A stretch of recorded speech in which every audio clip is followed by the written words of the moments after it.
Number 1 India news पर दिन भर की सबसे बड़ी खबरें देखिए सिर्फ रात 10 बजे शिवानी शर्मा के साथ। नमस्कार, मैं हूँ आपके साथ शिवानी शर्मा और आप देख रहे हैं number 1 India news. Number 1 India news में आप सभी का एक बार फिर से बहुत बहुत स्वागत है। आइए रुक करते हैं आज की खबरों की तरफ। राजधानी दिल्ली में एक बार फिर लोगों को उमस का सामना करना पड़ रहा है। आखिरी दिनों में हुई बारिश के बाद 2-3 दिन का मौसम ठीक रहा। गर्मी और उमस ने एक बार फिर लोगों को परेशान करना शुरू कर दिया है। मौसम विभाग के मुताबिक अगले 2 दिनों तक मौसम ऐसा ही रहेगा। मौसम विभाग के पूर्वानुमान के मुताबिक अगले हफ्ते दिल्ली के कई इलाकों में हल्की बारिश हो सकती है। इसके बाद तापमान कम होना शुरू हो जाएगा और लोगों को गर्मी और उमस से पूरी तरह राहत मिलेगी। मौसम विभाग के मुताबिक शनिवार को दिल्ली का अधिकतम तापमान 34.7 डिग्री सेल्सियस रिकॉर्ड किया गया, जो सामान्य है। न्यूनतम तापमान 23.7 डिग्री सेल्सियस रिकॉर्ड किया गया, जो सामान्य से 1 डिग्री सेल्सियस अधिक है। पीतमपुरा में अधिकतम तापमान 36.3 डिग्री सेल्सियस और न्यूनतम तापमान 27.7 डिग्री सेल्सियस दर्ज किया गया। एक दिन पहले अधिकतम तापमान 34.3 डिग्री सेल्सियस और न्यूनतम तापमान 23.2 डिग्री सेल्सियस रहा था। इसकी तुलना में तापमान में मामूली वृद्धि दर्ज की गई। मौसम विभाग के महानिदेशक ने बताया कि 20 सितंबर से मानसून की वापसी शुरू हो जाती है, लेकिन उत्तर प्रदेश और मध्य प्रदेश में बनी मौसम व्यवस्था के चलते इस बार 13 अक्टूबर तक रुकेगी, यानी 13 अक्टूबर के बाद मानसून की वापसी होगी। उन्होंने आगे कहा कि मध्य प्रदेश, उत्तर प्रदेश, पूर्वी राजस्थान, दिल्ली और हरियाणा के कुछ हिस्सों में 5 अक्टूबर से बारिश होने की संभावना है। गुजरात में जल्दी विधानसभा के चुनाव होने वाले हैं, उसे लेकर राजनीतिक दलों ने अपनी कमर कस ली है। वहीं चुनाव में आम आदमी पार्टी को जीत दिलाने के लिए जुटे दिल्ली के मुख्यमंत्री अरविंद केजरीवाल ने गांधी धाम और जूनागढ़ में जनसभा को संबोधित किया। इस दौरे में अरविंद केजरीवाल और पंजाब सीएम भगवंत मान एक गरबा कार्यक्रम में भी शामिल हुए। इस मौके पर किसी ने केजरीवाल के ऊपर बोतल फेंकी।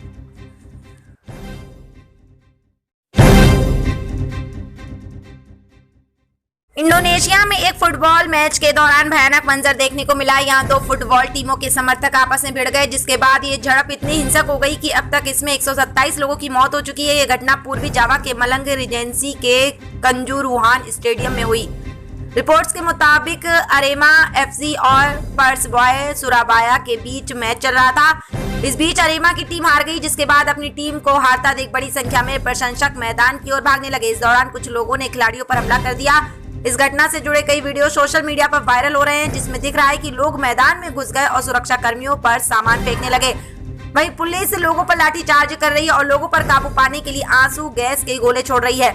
स्थानीय मीडिया रिपोर्ट्स के मुताबिक मारपीट, भगदड़ और दम घुटने से लोगों की मौत हुई है। स्टेडियम में मारे गए 2 पुलिस अधिकारी भी हैं। इस घटना में घायल हुए करीब 180 लोगों का अस्पताल में इलाज चल रहा है। हालांकि ये स्पष्ट नहीं है कि कितने लोग गंभीर रूप से घायल हुए हैं। पूर्वी जावा के पुलिस अधिकारी निको अम्फिटा ने मीडिया को बताया कि स्टेडियम के अंदर 34 लोगों की मौत हुई है और बाकी की अस्पताल में मौत हो गई। BRI लीगा 1 ने सभी मैचों को 1 सप्ताह के लिए स्थगित कर दिया है। अरेमा एफसी टीम को इस सीजन के बाकी दिनों की मेजबानी करने से भी प्रतिबंधित कर दिया गया। लीग के मालिक PTLIB के अध्यक्ष निदेशक अकदम आदियन लुकिता ने कहा कि हमने PSSI के अध्यक्ष से निर्देश मिलने के बाद ये निर्णय लिया कि हम कानूनी प्रक्रिया का सम्मान करने के लिए ऐसा कर रहे हैं और PSSI की जांच का इंतजार कर रहे हैं। देश के मुख्य सुरक्षा मंत्री महफूज के MD ने एक इंस्टाग्राम पोस्ट में कहा कि स्टेडियम भर गया है। उन्होंने कहा कि स्टेडियम के लिए 42,000 टिकट जारी किए गए थे, जिसमें केवल 38,000 लोगों के बैठने की क्षमता है। सोशल मीडिया पर इन दिनों बड़े सांप और एक शख्स का वीडियो लोगों का खूब ध्यान खींच रहा है। सोशल मीडिया पर IFS अधिकारी परवीन ने भी इस वीडियो को शेयर किया है। रात का अंधेरा है और गाड़ी अचानक सड़क पर रुक जाती है क्योंकि रास्ते में सांप आ जाता है। बड़े सांप को जंगल की तरफ जाते हुए वीडियो में देखा जा सकता है। सड़क पर सांप अचानक रुक जाता है, जिसके बाद एक शख्स अपनी गाड़ी से उतरता और बेपरवाह होकर सांप के पास पहुंच जाता है। सांप हादसे का शिकार न हो, इसके लिए शख्स उसे हाथ में उठाकर जंगल की तरफ धकेलता। पंजाबी गायक सिद्धू मूसेवाला की हत्या का आरोपी दीपक उर्फ टीनू शनिवार और रविवार की दरमियानी रात पुलिस हिरासत से फरार हो गया। केंद्रीय जांच एजेंसी CIA का एक कर्मचारी रात करीब 11 बजे उसे अपने निजी वाहन से कपूरथला जेल से मंसा ले जा रहा था। तभी गैंगस्टर को भागने का मौका ले गया। दीपक सिद्धू मूसेवाला की हत्या के मास्टरमाइंड गैंगस्टर लॉरेंस बिश्नोई का करीबी सहयोगी बताया जा रहा है। दीपक का नाम उस चार्जशीट में था जिसमें हत्या में शामिल 15 लोगों को शूटर, मास्टरमाइंड और अन्य के रूप में सूचीबद्ध किया गया था। गौरतलब है कि गायक और राजनेता सिद्धू मूसेवाला की 29 मई को पंजाब के मानसा जिले में गोली मारकर हत्या कर दी गई थी। राज्य सरकार द्वारा उनके सुरक्षा कवर में कटौती के एक दिन बाद उनकी गोली मारकर हत्या कर दी गई थी। उसके साथ जीप में यात्रा कर रहे उनके चचेरे भाई और एक दोस्त भी हमले में घायल हुए थे। कांग्रेस अध्यक्ष पद को लेकर मल्लिकार्जुन खड़गे और शशि थरूर के बीच मुकाबला होगा। कांग्रेस प्रमुख के चुनाव में ये दो ही उम्मीदवार होंगे। के त्रिपाठी का नामांकन रद्द हो गया है। हालांकि शीर्ष पद के लिए इन दोनों नेताओं में से किसका समर्थन किया जाए, इसे लेकर केरल कांग्रेस के नेताओं में भी मतभेद नजर आ रहा है। म्यांमार में हैरत अंगेज मामला सामने आया। दरअसल जमीन से चलाई गोली आसमान में उड़ रहे एक विमान के पैसेंजर को जा लगी, इससे यात्री घायल हो गया। म्यांमार नेशनल एयरलाइंस का विमान 63 यात्रियों को ले जा रहा था जो पूर्वी राज्य की राजधानी लोईकाब में उतरने वाला था।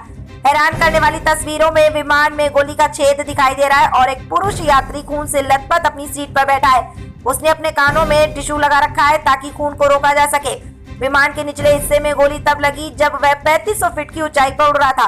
लोईकाब में म्यांमार नेशनल एयरलाइंस के कार्यालय ने कहा कि शहर के लिए सभी उड़ानें अनिश्चितकाल के लिए रद्द कर दी गई हैं। वहीं म्यांमार की सैन्य सरकार ने विद्रोही बलों पर विमान पर गोलीबारी करने का आरोप लगाया है। हालांकि विद्रोही समूहों ने आरोपों से इनकार कर दिया। म्यांमार की सत्तारूढ़ सैन्य परिषद के प्रवक्ता मेजर जनरल जॉ मिन टुन ने स्टेट टीवी को बताया, मैं कहना चाहता हूं कि यात्री विमान पर इस तरह का हमला युद्ध अपराध है। उन्होंने आगे कहा कि जो लोग और संगठन शांति चाहते हैं उन्हें इस मुद्दे की चौतरफा निंदा करनी चाहिए। बता दें कि सेना द्वारा पिछले साल लोकतांत्रिक रूप से चुनी गई सरकार को उखाड़ फेंकने और सत्ता पर कब्जा करने के बाद काया राज्य में सैन्य और विद्रोही समूहों के बीच तीव्र लड़ाई देखी गई है। सैन्य सरकार का कहना है कि ये गोलीबारी करेत्री नेशनल प्रोग्रेसिव पार्टी सरकार से जूझ रही एक मिलिशिया और पीपुल्स डिफेंस फोर्स में उसके सहयोगियों द्वारा की गई थी। करेंत्री नेशनल प्रोग्रेसिव पार्टी के एक नेता खू डेनियल ने आरोपों से इनकार किया और कहा कि उनकी पार्टी ने अपने लड़ाकों को नागरिकों या यात्री विमानों पर गोली चलाने का आदेश नहीं दिया है। उन्होंने कहा कि सेना हमेशा अन्य संगठनों को गोलीबारी के लिए दोषी ठहराती है। हमारे लोगों ने आज सुबह विमान को गोली नहीं मारी है।